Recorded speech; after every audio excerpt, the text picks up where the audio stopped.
He raised them with nothing but love and care, yet on his deathbed his own children laughed with joy. What dark secret twisted their hearts so cruelly? Subscribe now and let's uncover the shocking truth together. The old man's eyes rolled back as his last breath escaped his lips. His 3 children stood around the bed, but not one tear fell from their eyes. Instead, they exchanged quick glances filled with greed and excitement. "Finally," whispered Marcus, the eldest son, adjusting his expensive suit. "The old fool is gone." His sister Victoria nodded, her gold jewelry catching the morning light streaming through the window. "Now we can sell this dusty old house and split the money." Their younger brother James rubbed his hands together like a fly on honey. "I already called the lawyer. He's coming tomorrow to read the will." None of them noticed the quiet man in the corner, mopping the floor with steady hands. Kofi had been cleaning their toilets, washing their dishes, and tending their garden for 20 years. To them, he was invisible, just another servant who didn't matter. But if they had looked closer, they might have seen something familiar in his dark eyes, something that reminded them of their father.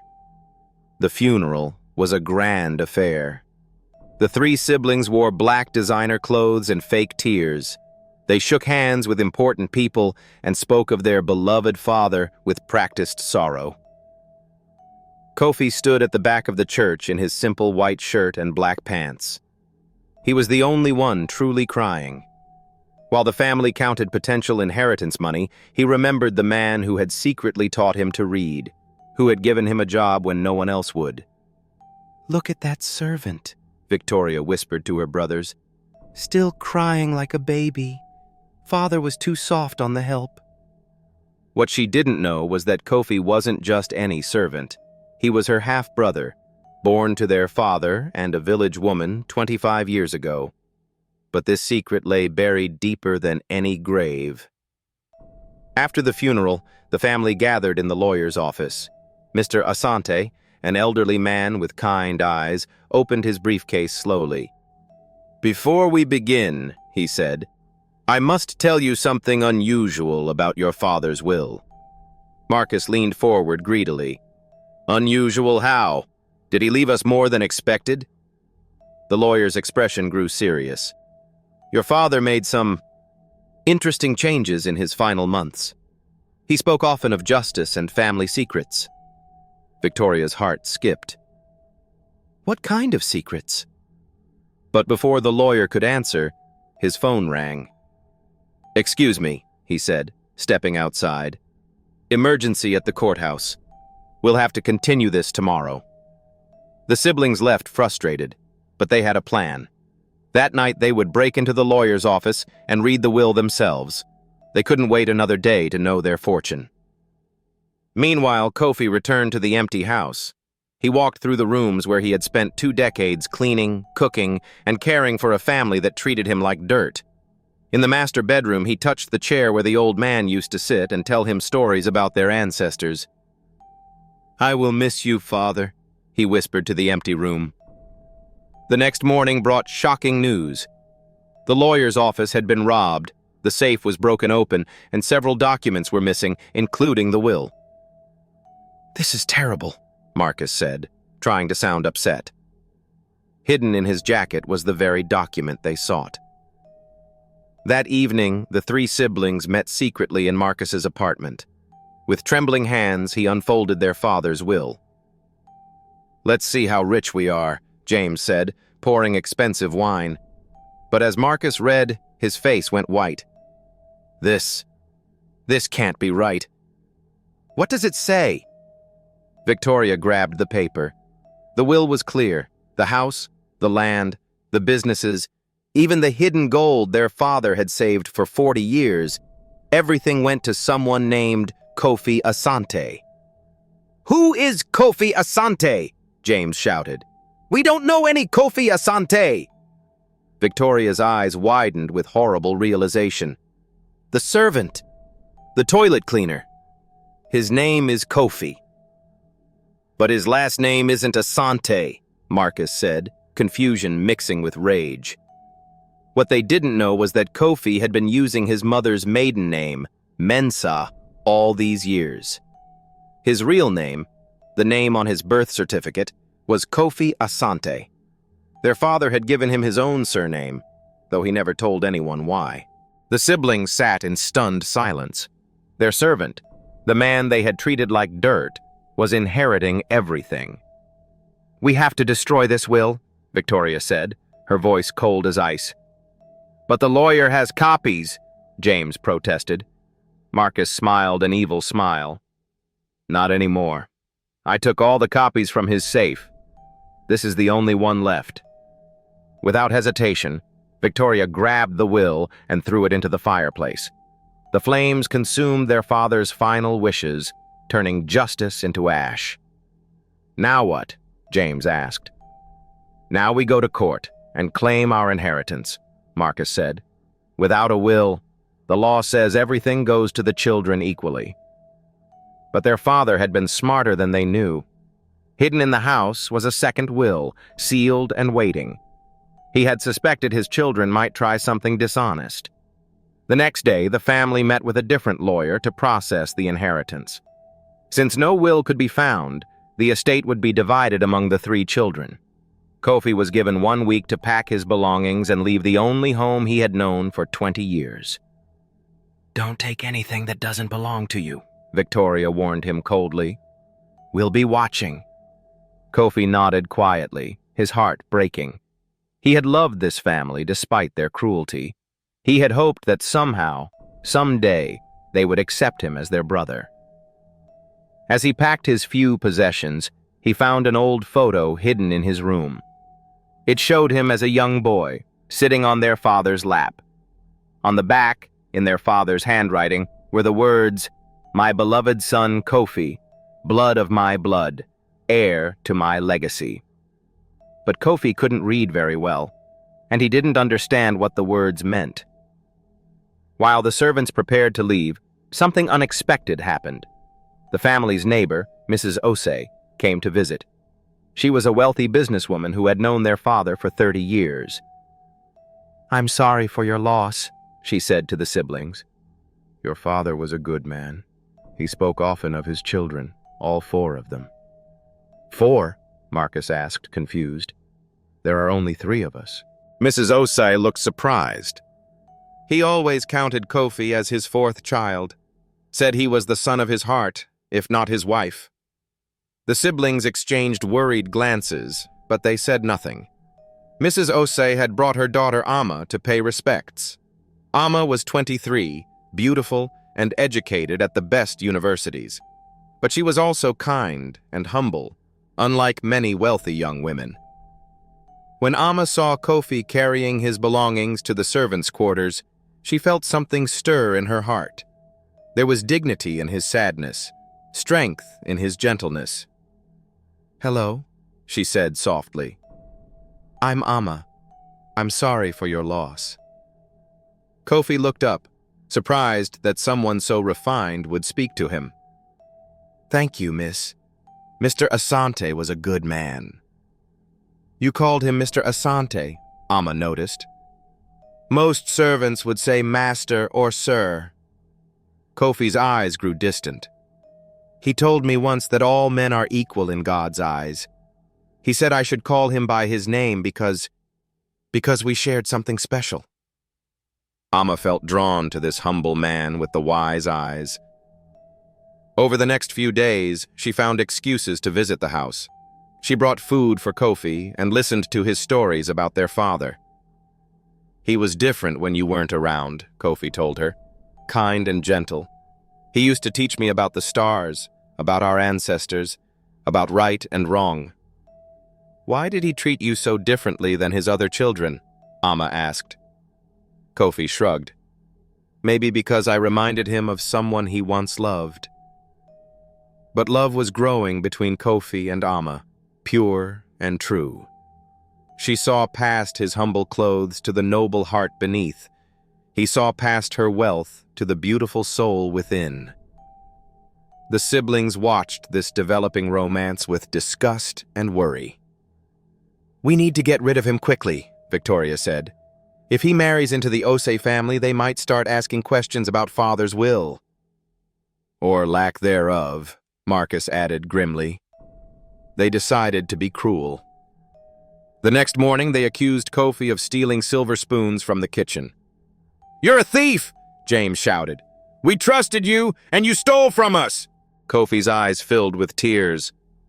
"I would never steal from this family. This house is my home." "Not anymore," Victoria said coldly. "We're calling the police." But before they could, Amma arrived with her mother. She had heard the accusations and was furious. "How dare you accuse this good man of stealing?" she said. "I've watched him for a week. He's more honest than any of you." Mrs. Osai studied the siblings with sharp eyes. "Your father would be ashamed of how you're treating Kofi. He always said this young man was more family than servant." "He was just being kind to the help," Marcus said dismissively. "Was he?" Mrs. Osei asked. "Or was there another reason?"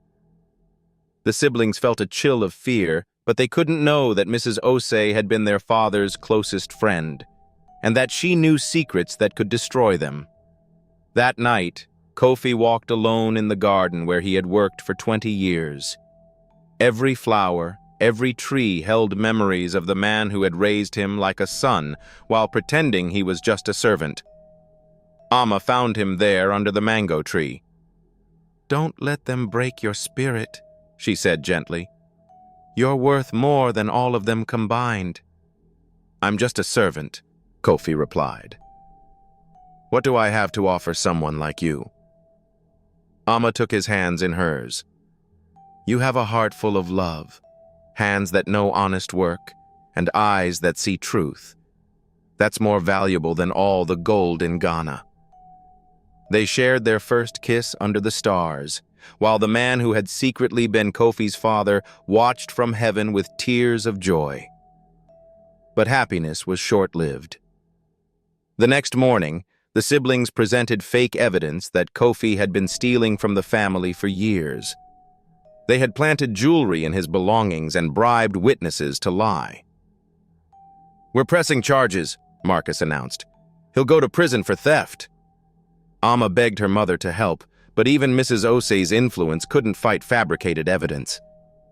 "I'm sorry," Mrs. Osei told Kofi, "but I promise you this, the truth always comes out eventually." As the police led Kofi away, he looked back at the house where he had spent his life. In the window, he saw a figure that made his heart stop, the ghost of his father pointing toward the attic. But ghosts don't exist, and Kofi thought grief was making him see things. In prison, Kofi met an old man named Kwame, who had been the family's gardener 30 years ago. "You look familiar," Kwame said, studying Kofi's face. "You have the eyes of someone I once knew." "I worked for the Asante family," Kofi explained. Kwame's expression changed. "Asante? Then you knew the master when he was young. Did he ever speak of a woman named Akoshua from the village?" Kofi's heart raced. "That was my mother's name. She died when I was 5. "Your mother," Kwame whispered. "Boy, what's your real name?" "Kofi Mensah. But my mother's dying words were strange. She said my father's name was Asante, and that I should find him someday." Kwame grabbed Kofi's shoulders. "Child, I was there when you were born. I carried the message to your father. He wanted to marry your mother, but his family forbade it. So he brought you to his house as a servant, but loved you as his son." The truth hit Kofi like lightning. He wasn't just a servant. He was the eldest son, the rightful heir. "But why didn't he tell me?" Kofi asked. "He was waiting for the right time," Kwame said. "He planned to reveal everything in his will." Meanwhile, the siblings were dividing their inheritance. They had sold the house to developers who would tear it down for apartments. The land would become a shopping mall. Everything their father had built would be destroyed. But Amma couldn't let go. She convinced her mother to buy the house from the developers. "I want to preserve it," she said. "It holds too many memories to destroy." As workers prepared to clear the attic, they found a hidden compartment behind the wall. Inside was a metal box containing documents, photographs, and a second will. Mrs. Osei read the will with growing amazement. It was dated just 1 week before the old man's death, and it told the whole truth. Kofi Asante, not Kofi Mensah, was the biological son of the deceased. He was to inherit everything: the house, the businesses, the land, and the gold hidden beneath the garden. But there was more. The will explained that Kofi's mother had been the old man's first love, and that he had spent 20 years trying to find a way to publicly acknowledge his son without destroying his other children's lives. He loved all his children, the will said, but Kofi is the product of my truest love, and he has proven himself worthy through 20 years of faithful service despite cruel treatment. Mrs. Osei rushed to the prison with the will and the birth certificate that proved Kofi's identity. But when she arrived, she learned that Kofi had been released that morning. Charges had been dropped when the fake evidence fell apart. But where was he? Kofi had returned to the house one last time to say goodbye to his father's memory. He found Amma waiting for him in the garden. "I knew you'd come back," she said with tears in her eyes. "I had to see it one more time before they tear it down," Kofi replied. "What if I told you they're not tearing it down? What if I told you everything is about to change?" Before Kofi could ask what she meant, Mrs. Osei arrived with the lawyers and the will. The siblings, who had been packing their father's final belongings, were called to witness the reading. "This is the real will," Mrs. Osei announced. "The one your father hid because he knew you might try to destroy it." As the lawyer read the document, the siblings' faces went from confusion to horror to rage. "This is impossible," Marcus shouted. "That servant can't be our brother." "The birth certificate says otherwise," the lawyer replied calmly. "Kofi Asante is your father's eldest son and the rightful heir to everything." Victoria lunged at the documents, trying to tear them up, but the police officers Mrs. Osei had brought stopped her. "You can't prove this," James yelled. "We'll fight it in court." "With what money?" Mrs. Osei asked. "According to this will, you have no inheritance. Everything belongs to Kofi." The siblings stormed out, promising legal battles and revenge. But their father had been thorough. DNA evidence, witness statements, and legal documents all proved Kofi's identity beyond doubt. Kofi sat in stunned silence. In 1 day, he had gone from prisoner to millionaire, from servant to master of his own fate. "I don't understand," he said. "Why didn't he tell me?" "Because he was protecting you," Mrs. Osei explained. "He knew his other children's hearts. If they had known you were their brother and heir, they might have tried to hurt you." "He was right," Amma said softly. "Look how they treated you when they thought you were just a servant." Over the following weeks, the truth spread through the community. The siblings tried to contest the will, but every court upheld Kofi's rights. Their greed had cost them everything. Marcus lost his job when his employer learned about the stolen will. Victoria's husband divorced her when he realized she had no money. James developed a drinking problem and ended up on the streets. But Kofi's heart was too kind for revenge. He offered his half-siblings jobs in his businesses and a place to live in the servants' quarters of their childhood home. "You're too good for them," Amma said. "They don't deserve your kindness." "Family is family," Kofi replied. "Father would want me to show mercy." Only Victoria accepted his offer, humbled by the reversal of fortune. Marcus and James were too proud to work for their former servant. The toilet cleaner had become the master of his own destiny, but more importantly, he had become the master of his own heart. And in the end, that was the greatest inheritance of all. Amma and Kofi finally became husband and wife, not just by vows, but by the healing power of love.